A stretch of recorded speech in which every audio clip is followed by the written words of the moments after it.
नमस्कार दोस्तों, स्वागत है आपका मेरे इस YouTube चैनल में। चलिए शुरू करते हैं आज का वीडियो। आज हम एक ऐसी कंपनी के शेयर के बारे में बात करने वाले हैं जिसकी लिस्टिंग जो हुई थी IPO की वो 90% के प्रीमियम पर हुई थी और जिसने कुछ ही दिनों में अपने निवेशकों के पैसों को लगभग डबल कर दिया था दोस्तों। लेकिन उसके बाद ये शेयर अब तक 39% से भी ज़्यादा नीचे आ चुका है और अब निवेशकों को डर सता रहा है कि आगे क्या होगा। आज हम देखने वाले हैं गो फैशन लिमिटेड कंपनी के शेयर्स के बारे में और जानने वाले हैं कि आखिर निवेशकों की आगे की रणनीति क्या होनी चाहिए। Audio Jungle.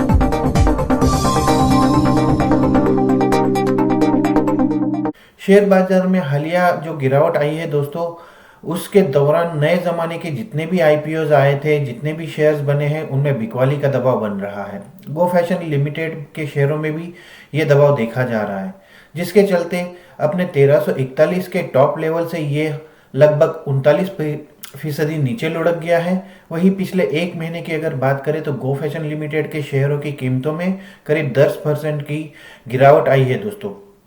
हालांकि टॉप लेवल से इतना लुढ़कने के बावजूद ये शेयर अभी भी अपने 690 रुपए की जो इशू प्राइस थी उससे करीब 40% ऊपर ट्रेड कर रहा है। गो फैशन लिमिटेड की लिस्टिंग नवंबर 2021 में हुई थी और इस शेयर के IPO को जबरदस्त रिस्पांस मिला था दोस्तों और इसे 135 गुना सब्सक्राइब किया गया था। इसके बिजनेस मॉडल के बारे में अगर बात करें तो गो फैशन लिमिटेड भारत की वुमन बॉटम वियर बनाने वाली सबसे बड़ी कंपनियों में से एक है। 31 मई 2021 तक के अगर आंकड़े देखें तो गो फैशन के 50 से भी ज्यादा स्टाइल्स में और 120 से भी ज्यादा रंगों में बॉटम वियर प्रोडक्ट्स थे दोस्तों, जो कि पूरे भारत में छाए हुए थे। गो फैशन अपने प्रोडक्ट्स को सीधे कस्टमर को मुख्य रूप से अपने EBO नेटवर्क के माध्यम से बेचता है और उन्हें 30 सितंबर 2021 तक उन्होंने पूरे भारत में 23 राज्यों और केंद्र शासित प्रदेशों के 118 शहरों में 459 EBO का नेटवर्क बिछा रखा था, जो कि भारत का सबसे बड़ा EBO का नेटवर्क था दोस्तों। अगर गो फैशन लिमिटेड के मार्केट कैपिटलाइजेशन की बात करें तो ये लगभग 5230 करोड़ रुपए है।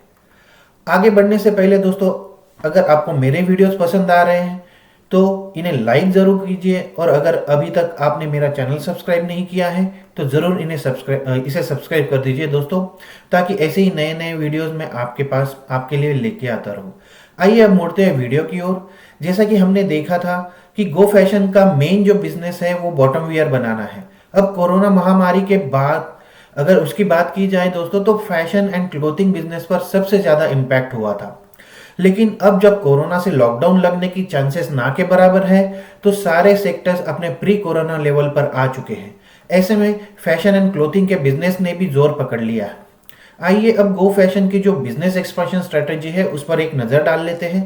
IPO से जो फंडिंग मिली है गो फैशन लिमिटेड को, उसका जो यूज है कंपनी 120 नए EBO ओपन करने के लिए करने वाली है दोस्तों। अगर लॉन्ग टर्म की बात करें तो अगले 5 से 7 साल का रोड मैप इनके पास रेडी है। इस रोड मैप में कंपनी लगभग 2000 नए आउटलेट्स ओपन करने का भी प्लान बनाया है कंपनी ने। ग्रोथ स्ट्रेटजी और एक्सपेंशन के हिसाब से अगर देखें तो कंपनी में कोई प्रॉब्लम नजर नहीं आ रही है।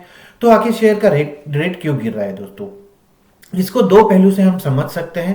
पहला पहलू, मेरे हिसाब से तो प्राइस एक्चुअली गिर नहीं रही है, ये करेक्ट हो रही है या फिर ये करेक्शन का फेज है दोस्तों। इसमें ग्लोबल लेवल पर जो निगेटिविटी दिख रही है उसने आग में घी का काम किया है और इसीलिए ये शेयर अपनी लिस्टिंग से लगभग 39% करेक्ट हुआ है। वैसे भी ये शेयर 90% के प्रीमियम पर लिस्ट हुआ था तो इसमें करेक्शन की पॉसिबिलिटी तो थी ही। तो ऐसा समझ लीजिए कि ये अभी करेक्शन फेज से गुजर रहा है। सेकेंड एस्पेक्ट ये भी देखना पड़ेगा दोस्तों कि गो फैशन का जो मैक्सिमम बिजनेस है वो आता है टायर 1 सिटीज में। टायर 1 सिटीज से आता है जहां मोस्टली वर्किंग वुमन का जो रेशियो है वो बहुत ज्यादा है। लेकिन कोरोना काल में बहुत सी कंपनीज ने वर्क फ्रॉम होम को अपनाया है। अब जब आप घर से बाहर ही नहीं निकलोगे तो आपको ज्यादा नए कपड़ों की जरूरत नहीं पड़ेगी और इस वजह से भी जो क्लोथिंग की डिमांड है उसमें कमी देखने को मिल रही है दोस्तों, जिसका सीधा असर गो फैशन जैसी जो फैशन की कंपनीज हैं उनके फाइनेंशियल्स पर पड़ रहा है। तो ऐसे में कंपनी के शेयर की प्राइस का कम होना तो लाजमी है दोस्तों। अगले कुछ दिनों की बात अगर करें तो अभी नियर टर्म में इस कंपनी के दिसंबर तिमाही के जो आंकड़े हैं वो अभी तक जारी नहीं हुए हैं, उन पर नजर रखना जरूरी हो जाएगा। अगर आंकड़े अच्छे आते हैं, कुछ ग्रोथ दिखाते हैं, तो शेयर की जो प्राइस है वो उसको एक बार फिर से बूस्ट मिल सकता है दोस्तों। तो मेरा मानना तो यह है कि जब तक कंपनी अपनी तीसरी तिमाही के नतीजों का ऐलान नहीं कर देती तब तक उसके शेयर की जो प्राइस है उस पर दबाव बना रहेगा। और इन्वेस्टर जो है अपना पैसा कंपनी में लगाने से पहले उसके यूनिट लेवल इकोनॉमिक्स में सुधार और उसकी एओवी और जीएमवी को में मजबूत ग्रोथ देखना चाहते हैं, जो दिसंबर आंकड़ों से स्पष्ट हो जाएगी। वैसे शुक्रवार दोपहर जो एनएसई पर गो फैशन के शेयर बंद हुआ था वो लगभग 2% की तेजी के साथ बंद हुआ था और 968 रुपए पर वो बंद हुआ था दोस्तों। मेरे हिसाब से एक बार ये करेक्शन फेज निकल जाए और ऑफिस वर्किंग अगर फिर से शुरू हो जाए, नॉर्मल हो जाए, तो कंपनी के बिजनेस पर पॉजिटिव असर देखने को मिल सकता है और निवेशकों के अच्छे दिन वापस आ सकते हैं दोस्तों। ऐसे में निवेशकों को यही सलाह रहेगी कि अगर आपके पास ऑलरेडी कंपनी के शेयर्स है तो वेट एंड वॉच का रुख अपनाइए। अगर आप नए शेयर्स खरीदना चाहते हैं तो मतलब स्टॉप लॉस जरूर लगाकर ही खरीदे। अगर आप बहुत ज्यादा इंटरेस्टेड है तो स्टॉप लॉस लगाकर खरीदे, पर अभी ज्यादा बड़ी पोजीशन लेने से परहेज करना ही ठीक रहेगा दोस्तों। आशा करता हूं मेरी ये सलाह आपके काम आएगी आगे की स्ट्रेटेजी बनाने के लिए। तो आज के वीडियो में बस इतना ही, मिलते हैं अगले वीडियो में, तब तक के लिए नमस्ते दोस्तों।